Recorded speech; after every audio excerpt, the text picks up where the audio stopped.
Débat en technocratie.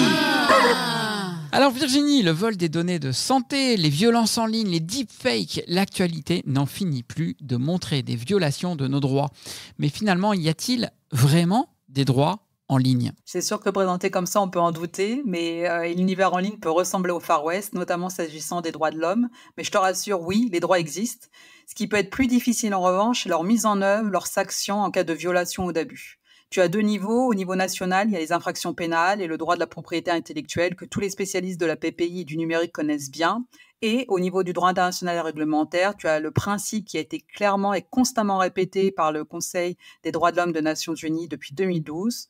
Les droits hors ligne s'appliquent également en ligne ou, pour les citer in extenso, les droits dont les personnes jouissent hors ligne doivent également être protégés en ligne.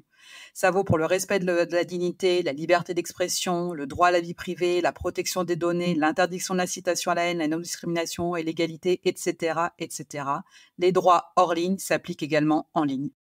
Ah bon, bah ça c'est une bonne nouvelle. Donc, quand on est sur Internet, on n'est pas dans un autre monde et le droit existe encore. Mais est-ce qu'on va arriver à faire aussi ça avec les IA?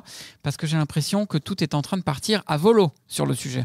Là encore, je pense qu'il faut faire une distinction très claire entre l'existence des droits, leur mise en œuvre et la sanction en cas de non-respect ou de violation de ces droits.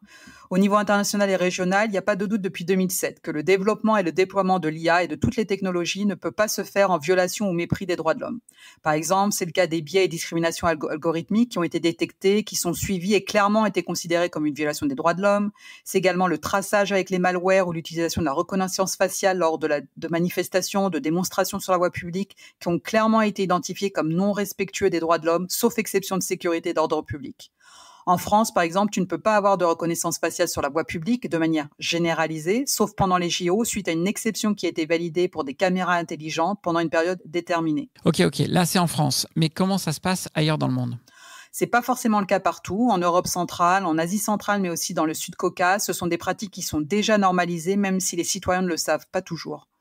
C'est aussi pourquoi on a toujours des discussions et des débats au niveau multipartite, au niveau institutionnel qui continuent sur ce sujet. Non pas le principe de l'existence de ces droits, mais comment les protéger effectivement, qui doit les contrôler en sus de certaines autorités nationales de régulation sur des sujets particuliers, notamment la CNIL en France pour les données.